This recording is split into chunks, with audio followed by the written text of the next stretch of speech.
Hello students, आज हम करेंगे एनसीईआरटी बुक के in text question 1.4. Calculate the mass of the urea NH2CuNH2 required in making the 2.5 kg ऑफ 0.25 molar aqua solution. Right, सबसे पहले हम देखेंगे हमें दिया क्या क्या गया है. हमें दिया गया है molality that is 0.25 molar. If you remember in the previous lectures मैंने बताया था कि मोलैलिटी क्या होती है. मोलैलिटी होती है number of moles of solute dissolved in 1 kg of the solvent. Total solution 0.5 kg. अब यहाँ पे क्वेश्चन में दिया गया है 2.5 kg ऑफ 0.25 molar aqua solution. Technically 2.5 kg is the mass of the solution and not of the solvent. 2.5 kg, अगर आप क्वेश्चन दोबारा पढ़ेंगे, calculate the mass of the urea required in making 2.5 kg ऑफ 0.25 मोलर एक्वा सॉल्यूशन, जिसका मतलब निकलता है कि 2.5 kg सॉल्यूशन का मास है, ना कि सॉल्वेंट का. बट मोलैलिटी का फॉर्मूला होता है M is equal to N/W. Here N is the number of moles और W होता है मास ऑफ द सॉल्वेंट. यहाँ पे मास ऑफ द सॉल्वेंट यूज होता है क्योंकि हम यहाँ मान के चलेंगे कि solution is very dilute. Why? क्योंकि मोलैलिटी से पता चलता है कि सॉल्यूशन हमारा बहुत डाइल्यूट है. For example molality is given 0.25 molar.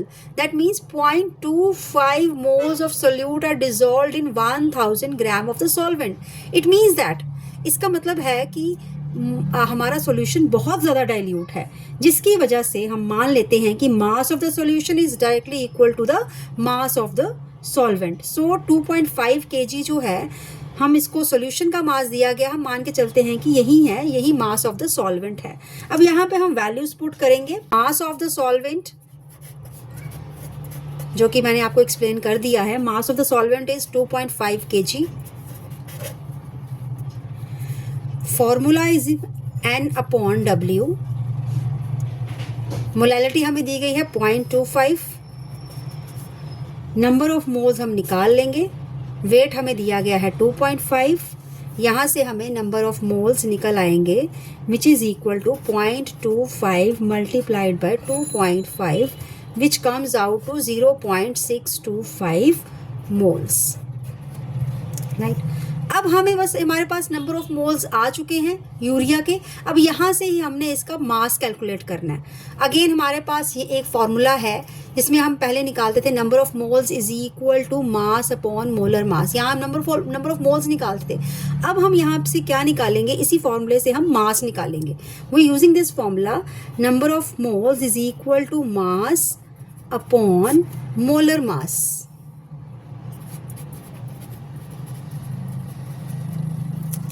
अब हम पहले मोलर मास निकाल लेते हैं. राइट, इट इज 60 ग्राम्स पर मोल. ओके, हम यहाँ वैल्यूज पुट करेंगे. हमारे पास नंबर ऑफ मोल्स हमने ऊपर निकाले थे 0.625. मास हमें निकालना है. मोलर मास हमने निकाल लिया है 60. सो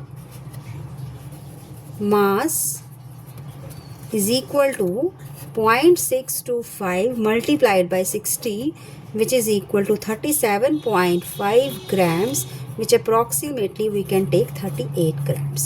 This is the answer.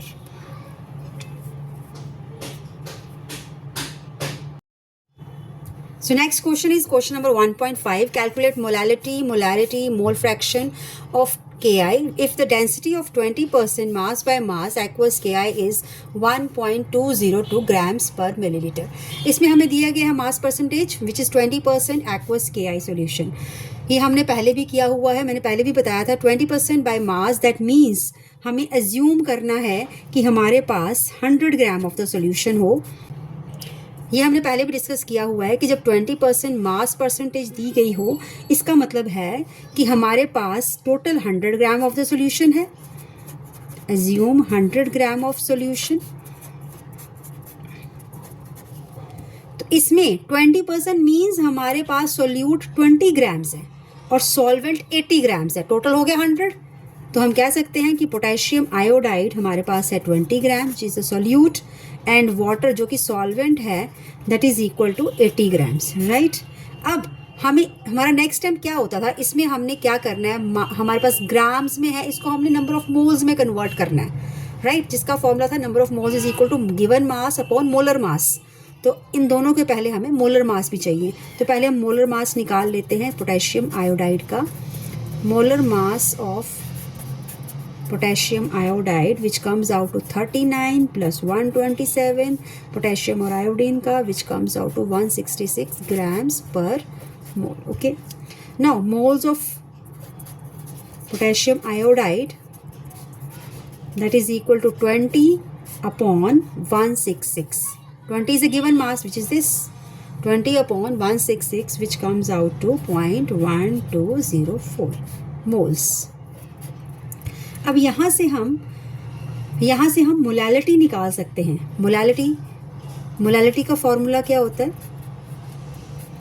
Molality is equal to N upon W। N हमने यहाँ पे नंबर ऑफ मोल्स ऊपर निकाले हैं 1.1205 divided by, now weight of the solvent 80 grams, इसको हम कन्वर्ट करेंगे किलोग्राम्स में, which comes out to 0.080, that is equal to 1.506 molar, right. ये हमारा ए पार्ट सॉल्व हो गया। सेकेंड हमने निकालनी है मोलैरिटी, बी पार्ट। मोलैरिटी का फॉर्मूला होता है M is equal to N upon V। अब हमारे पास V नहीं है, वॉल्यूम नहीं है। वॉल्यूम निकालने के लिए हम डेंसिटी को यूज़ करेंगे। हमें डेंसिटी दी गई है ऊपर क्वेश्चन में, what was the density, 1.202 grams पर मिलीलीटर। यहाँ डेंसिटी दी गई है 1.202 ग्राम्स पर मिलीलीटर, राइट। अब यहाँ पे इसी डेंसिटी से हम वॉल्यूम निकालेंगे। Now density is equal to mass per unit volume, then mass divided by the volume. Mass की वैल्यू जहाँ हमने 100 ग्राम ऑफ सॉल्यूशन को एज्यूम किया था, तो यहाँ से हम मास की वैल्यू लेंगे 100। वॉल्यूम हमें निकालना है, डेंसिटी हमें दी गई है 1.202, that is equal to 100 upon V। तो यहाँ से V निकल आएगा 100 upon 1.202, which comes out to 83.19 millilitres. Okay, अब यहाँ से हम मिलीलीटर्स को लीटर्स में कन्वर्ट कर लेते हैं, क्योंकि मोलैरिटी हमें जो वॉल्यूम होगा वो लीटर्स में चाहिए।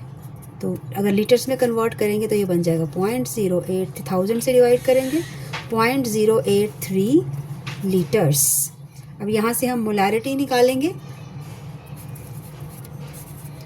मोलैरिटी का फॉर्मूला है number of moles divided by volume of the solution. Number of moles कितने थे जो हमने पहले भी निकाल चुके हैं, ये KI के हमने नंबर ऑफ मोल्स यहाँ निकाले हैं 0.1205 डिवाइडेड बाय, ये हमारे पास वॉल्यूम निकला है 0.083, which comes out to 1.45 molar. ये हमारा बी पार्ट का सॉल्यूशन है, दिस वाज ए पार्ट।